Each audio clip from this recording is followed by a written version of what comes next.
Bonjour et heureux de vous retrouver pour cette émission. Vous le savez, régulièrement, nous allons explorer les diocèses de Belgique où l'on peut regarder bien sûr KTO depuis maintenant un an. Et puis bien sûr sur Internet. Cette semaine, nous nous rendons à Namur et nous retrouvons Monseigneur Rémi Van Cotem. Bonjour. Bonjour. Un grand merci d'être avec nous. Alors peut-être notre émission, nous allons commencer par cette actualité grave qui nous a bouleversés, qui a bouleversé, on le sait, bien sûr, les Belges. Les évêques de Belgique ont d'ailleurs tout de suite publié un communiqué, ce drame de l'accident de car en Suisse qui a coûté la vie à 28 personnes, dont 22 enfants.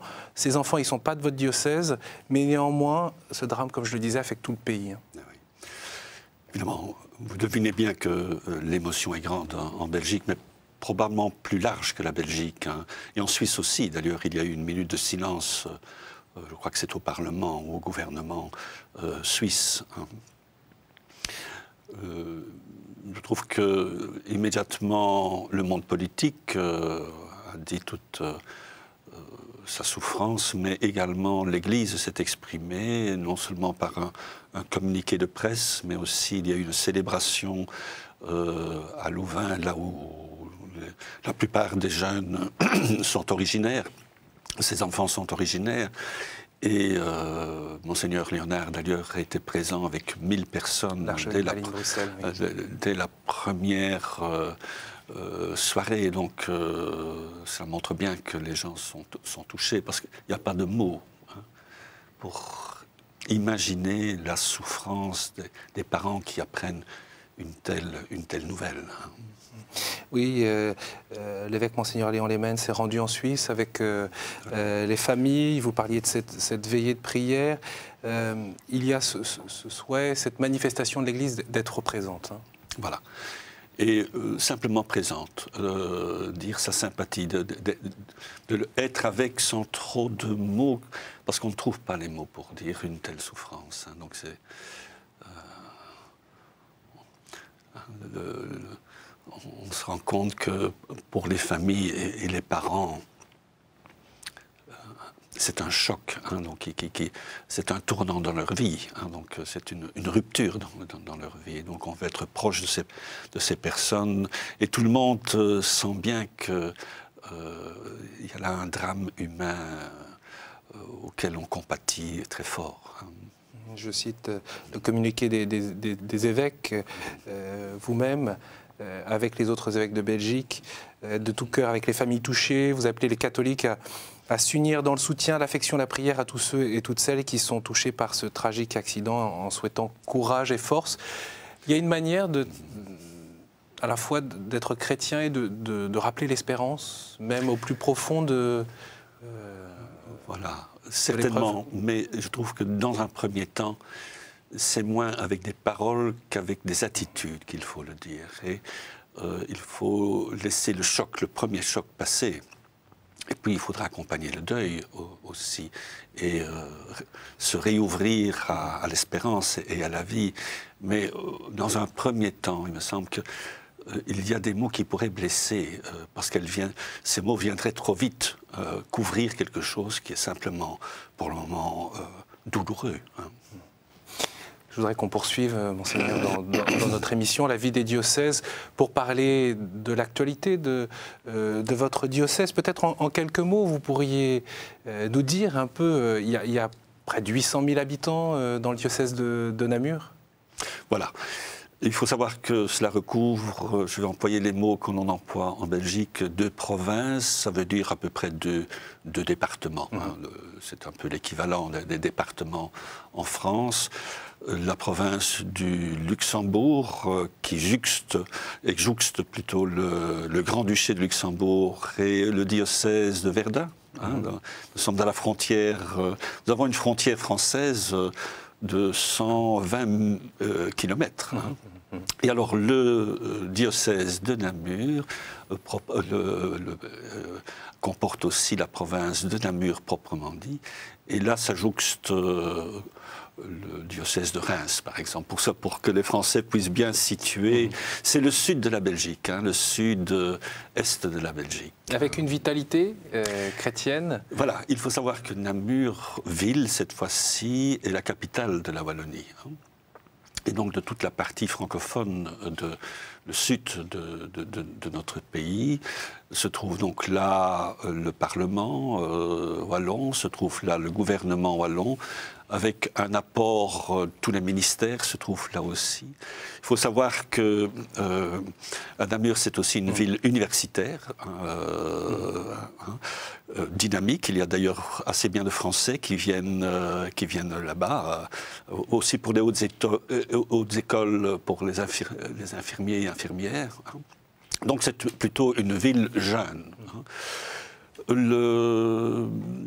Au niveau de l'âge, par exemple, pour la province de Namur, 25% de la population a en dessous de 20 ans. Donc ce n'est pas une population vieillissante de ce côté-là, c'est plutôt dynamique. Hein. Alors le contexte est posé, Monseigneur Van Petten. Vous avez souhaité dans cette émission mettre en avant les sanctuaires de Beaurain à l'occasion du 80e anniversaire qui s'approche, hein, cet été des apparitions de la Vierge Marie. Rappelons l'histoire en quelques mots. À 33 reprises, Marie apparaît à 5 enfants, du 29 novembre 1932 au 3 janvier 1933. Marine Wolf a rencontré à Beaurain l'une des voyantes encore en vie, Gilberte de Gimbre. C'est un reportage, on regarde. À quelques kilomètres de la frontière française, à 1 heure de Namur, se trouve Beaurain, une ville de 8000 habitants où s'élève un sanctuaire marial, sanctuaire qui vit une année jubilaire. C'est en effet les 80 ans de l'apparition de la Vierge sur les lieux. Gilberte de Gimbre, accueillie régulièrement par le père Christophe Roire, vice-recteur du sanctuaire, est la seule survivante des 5 enfants à qui Marie est apparue en 1932. Nous étions encore partis en nous amusant à 6h30 pour aller rechercher Gilberte Voisin, qui était demi-pensionnaire au couvent des religieuses. Et quand nous sommes arrivés devant la porte d'entrée du couvent, nous avons vu en effet cette belle dame si brillante marcher encore dans l'espace, les mains jointes, sans nous regarder, comme si elle avait fait une promenade.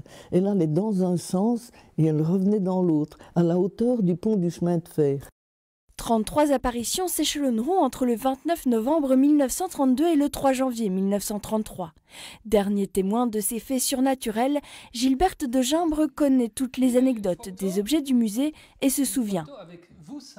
Quand la Sainte Vierge arrivait, nous autres, nous tombions tous les 5 à genoux. Et nos bas, ils étaient tout déchirés aux genoux. Ah ouais. Et vous ne sentiez rien? Rien du tout. Je l'ai toujours dit, c'est comme si nous tombions sur des coussins. Quand elle était là, nous étions heureux.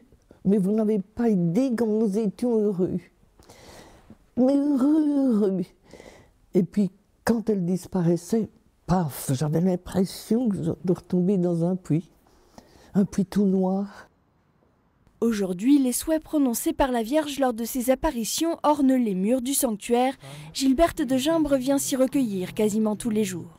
Sainte Marie, Mère de Dieu, prie pour nous pauvres pécheurs, maintenant et à l'heure de notre mort. Amen. Comme Gilberte, près de 120 000 pèlerins par an viennent à Beaurain déposer un cierge ou prier. Suite à une petite visite de mon épouse dans un hôpital, donc ils avaient trouvé quelque chose qui s'en allait pas. Et pour finir, après une visite ici à la Sainte Vierge Marie, nous avons refait l'examen et cet événement n'était pas si grave que ça.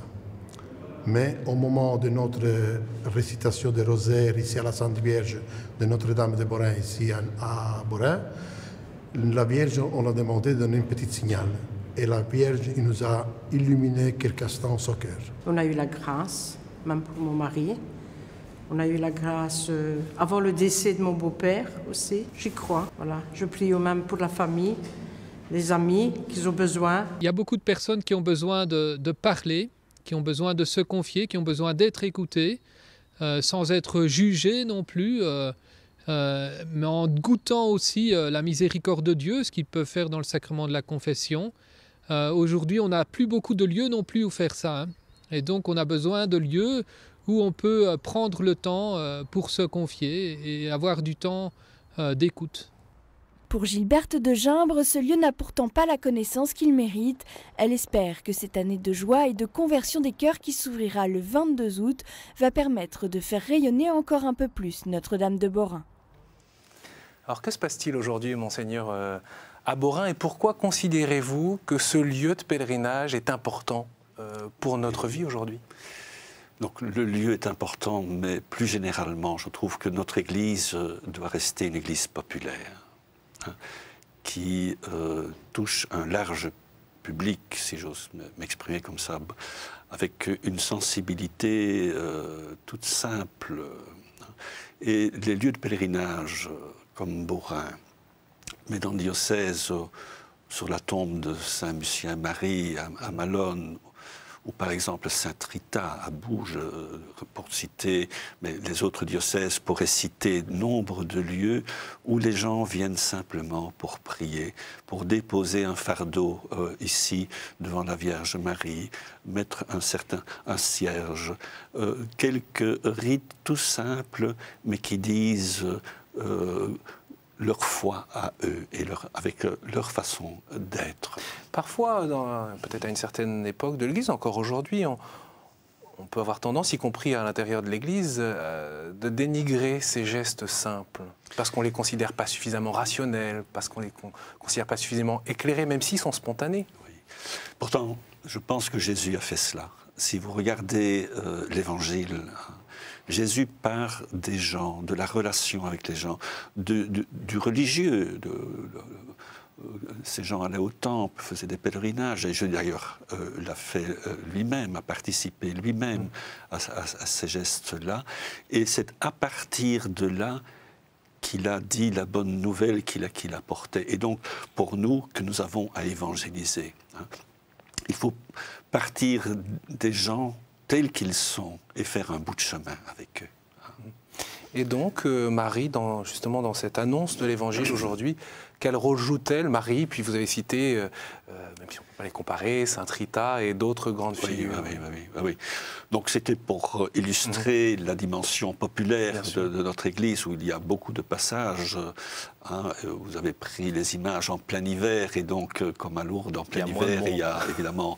Mais il y a beaucoup de routes, et d'ailleurs, quand on va sur le site internet des sanctuaires de Borin, on voit bien les différentes routes pour se rendre en pèlerinage de différents endroits. D'ailleurs, et comme information, j'ajouterai, les pèlerinages namurois, comme nous les disons, vont 4 fois à Lourdes chaque année.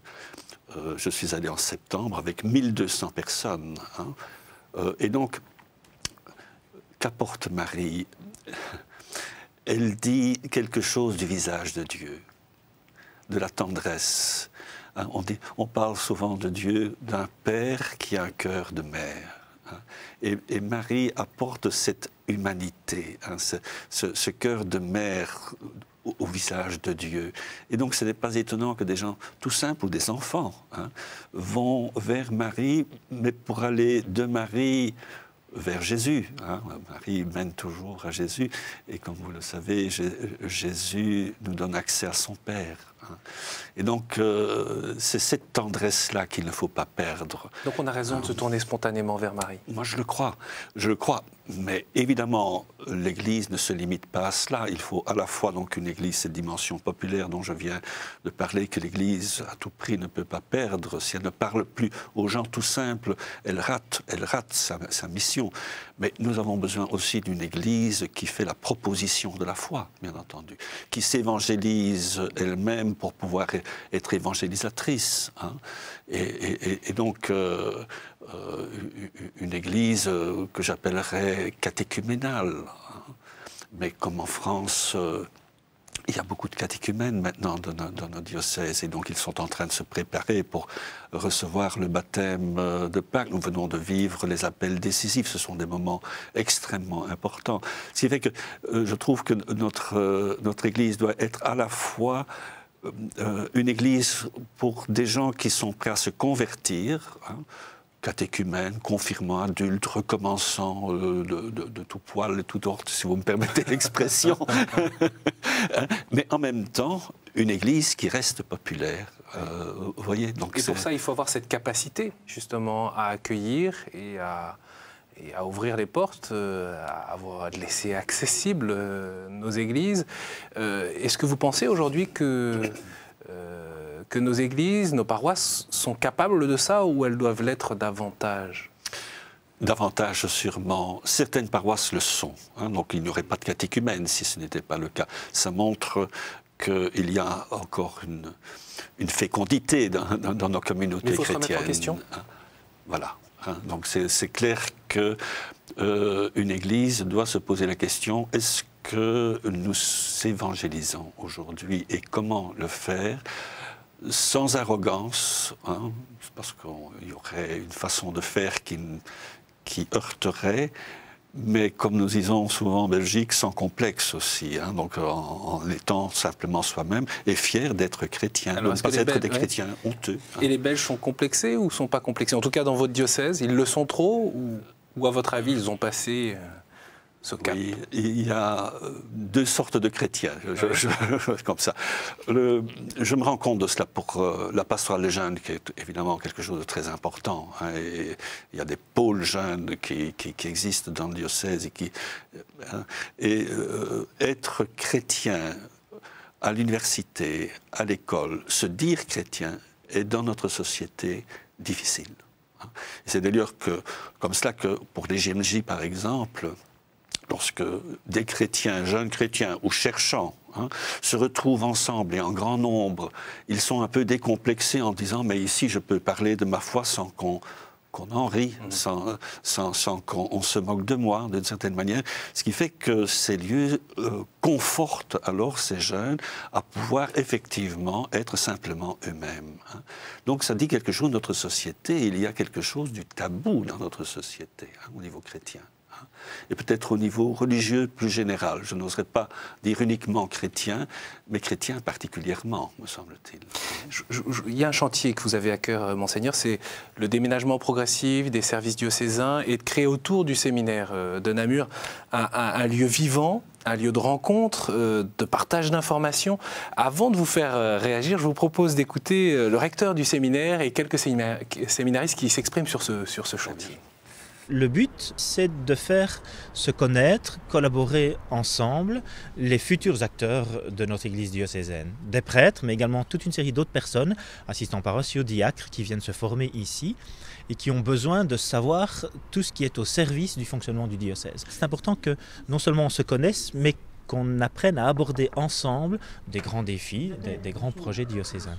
Mais c'est important aussi que les séminaristes puissent être ouverts à ces autres réalités dans lesquelles ils vont travailler, bien sûr, une fois qu'ils seront ordonnés. Ça, c'est vraiment une richesse de ne pas être uniquement entre nous, repliés sur notre vocation à nous. On rencontre énormément de personnes différentes dans différents services, des services dont j'ignorais l'existence, même pour certains. Par exemple, je ne pensais pas que le service catéchèse et enseignement était si énorme. Il y a énormément de monde qui y travaille. Il y a des sensibilités différentes et de par les appels différents, on a des rôles différents, mais justement, on peut voir à la fois l'unité et les spécificités. Alors vous en êtes où, Monseigneur, de ce chantier progressif pour faire autour de ce séminaire, et on a entendu qu'il y avait un accueil très favorable, une compréhension de la part des étudiants, des futurs prêtres, des séminaristes, la structure, enfin des pères qui accompagnent le séminaire. Vous en êtes où de ce chantier? Et pourquoi, quel enjeu vous voyez là? Bien sûr, donc il y a en fait deux séminaires sur le lieu, Redemptoris Mater et Notre-Dame. C'est à peu près 57 jeunes qui sont en formation. Deux séminaires, pour quelle raison? Parce que Monseigneur Léonard avait accueilli un séminaire Redemptoris Mater, qui est un séminaire de sensibilité néocatéchuménale et qui côtoie le séminaire diocésain Notre-Dame. Ça veut dire, pour le diocèse de Namur, une vingtaine de séminaristes. Donc c'est une grande joie d'avoir cela. Mais effectivement, il ne faut pas isoler cette vocation des autres vocations.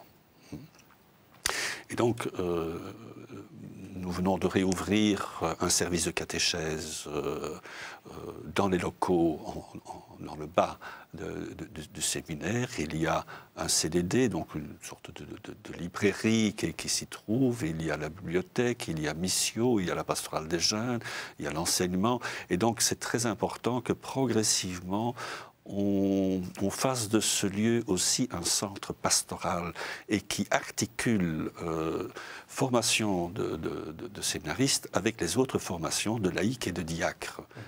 À ce propos, nous avons pour le moment, avec l'Université de Louvain, un très beau projet de formation diacres, laïcs et prêtres.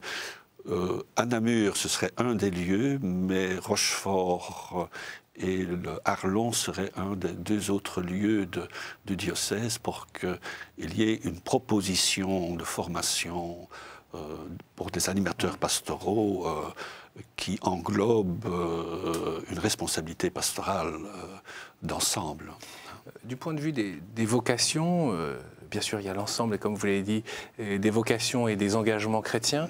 Sur les vocations sacerdotales, d'ailleurs, on peut rappeler quelques chiffres pour les Français. Ils y sont peut-être peu habitués, puisqu'il y a dans votre diocèse, je rappelais le chiffre, près de 800 000 habitants. Il y a 430 prêtres actifs, et puis également de nombreuses communautés religieuses qui ont aussi des prêtres. Donc il y a 610 prêtres ou frères. Et puis 136 communautés de femmes, donc 1300 religieuses présentes dans le diocèse. Alors, c'est quand même très important, en tout cas au regard de certains diocèses en France. Et vous avez la chance quand même en Belgique d'avoir 3-4 ordinations par an dans votre diocèse, ce qui n'est pas le cas pour l'ensemble des autres diocèses en Belgique. Ça, c'est une grande joie. Je dois dire que il y a deux écueils pour notre Église à éviter. Une idéologie d'une Église sans prêtre, qui existe un peu à certains endroits, et d'une Église cléricale. Et c'est la voie moyenne, habituellement. Il faut tenir les deux pôles qui est prêtre et laïc ensemble dans une même mission, chacun dans sa vocation propre. C'est ce que dit Vatican II, d'ailleurs, le Concile Vatican II. Voilà. Et l'accent que je mettrais, c'est l'accent sur la formation spirituelle. Nous avons besoin non seulement de gens qui agissent et qui travaillent, mais aussi qui ont une intériorité, une profondeur, une vie de foi. Vie spirituelle veut dire aussi vie de l'esprit. L'esprit, c'est Dieu en moi, qui a établi sa demeure en moi. Et donc, il y a une intensité de vie que l'on peut alors communiquer. Parce qu'il ne s'agit pas seulement d'avoir des prêtres ou des laïcs ou des diacres qui font des choses et qui font des choses, mais que font-ils exactement? Qu'apportent-ils? Comment est-ce qu'ils nourrissent spirituellement la foi des gens? Et pour ça, il faut de la profondeur. On risque l'asphyxie spirituelle parfois dans notre vie moderne? Oui, très clairement. Très clairement, et c'est là que nous pouvons apporter quelque chose d'un air frais dans notre société. Et c'est probablement par là que l'évangélisation peut aussi passer, me semble-t-il. Vous savez, nous avons besoin d'aller aux sources vives de la foi, que sont à la fois, d'une certaine, la prière, mais aussi la parole de Dieu, bien entendu. Et si ces acteurs pastoraux, à commencer par l'évêque lui-même, ne se nourrit pas de la parole de Dieu, ne laisse pas retentir cette parole de Dieu en lui, pour en vivre. Et s'il n'y a pas de cœur à cœur avec le Seigneur quotidiennement, mais nous serons vides. Qu'apportons-nous encore? Et c'est là que les gens sentent très vite, lorsque dans une communauté paroissiale, ou dans une communauté nouvelle, ou dans une communauté monastique ou autre, cela se vit. Immédiatement, vous voyez les gens arriver vers ces communautés, et pour se nourrir. On arrive au terme de notre émission. On vous écouterait, Monseigneur, encore longtemps, mais justement, dans cette période de carême qui nous reste, cette marche vers Pâques, s'il fallait mettre en pratique, par une petite chose, un conseil que vous pourriez donner, ce serait quoi? Prendre chaque jour le temps d'un temps de prière, et qui commencerait par un temps de silence. Vous savez, qu'est-ce que la prière, hein, en un mot? Dieu est toujours présent à notre vie. C'est nous qui sommes aux abonnés absents. Et le temps de prière, c'est le temps où nous prêtons attention à la présence de Dieu, avec la tête, mais aussi avec le cœur. Et lorsque quelque chose descend de la tête au cœur, une parole venant du cœur peut être dite. Parfois même pas de parole. Hein. Alors, si chaque jour, durant ce temps de carême, et au-delà parce qu'on a pris de bonnes habitudes, il y a ce tout petit rendez-vous dans le secret du cœur, hein, avec le Seigneur, vous allez voir combien la foi sera vivante dans le cœur de chacun. Un grand merci, Monseigneur Van Cottem, de nous avoir accompagnés au cours de cette émission. Il y a peut-être une date, une ou quelques dates qui sont importantes pour votre diocèse et où vous attendez les fidèles de votre diocèse. C'est certainement la messe chrismale. Le 4 avril, c'est pour tous les diocèses, je pense, un tout grand moment où les cathédrales sont pleines, où les prêtres, avec les évêques, renouvellent leur engagement de prêtres au service de la communauté, et ils le font devant le peuple de Dieu réuni. Pour moi, ce sera aussi l'occasion de rendre grâce au Seigneur, parce que, voilà, durant déjà 30 ans, je suis évêque, et c'est le rendez-vous qu'on s'est donné pour qu'on puisse simplement, sans regarder trop en arrière, mais regarder en avant, dire merci au Seigneur, ta grâce ne m'a jamais manqué. Pour vos 30 ans d'épiscopat, un grand merci, Monseigneur Van Cottem. Bien sûr, on retrouve l'actualité de votre diocèse sur le site internet du diocèse de Namur. Et puis cette émission, vous la retrouvez sur KTO. N'hésitez pas, bien sûr, à la partager sur les réseaux sociaux. Un grand merci pour votre fidélité. À la semaine prochaine.